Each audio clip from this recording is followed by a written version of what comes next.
1 minute now until touchdown. Discovery's landing gear will be locked down and into place at 300 feet in altitude.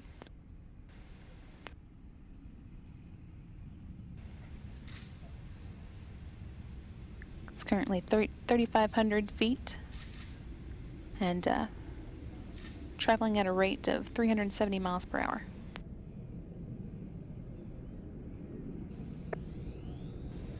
"30 seconds until touchdown."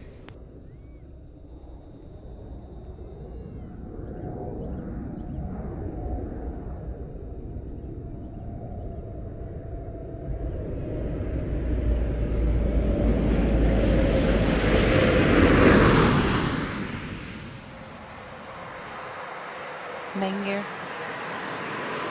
landing gear now down and locked.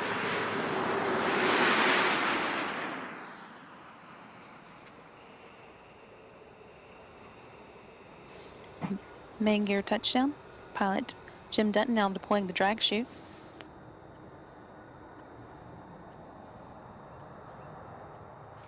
Nose gear touchdown.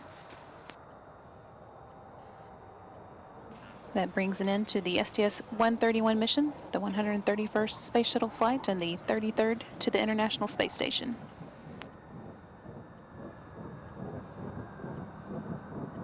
Discovery left Florida on April 5th with 7.6 tons of new science equipment and spare parts, including equipment that should improve the station's capability for Earth observation work, equipment that could help astronauts avoid muscle atrophy and scientists better understand muscle atrophy, and equipment that will help keep the station systems cooling properly.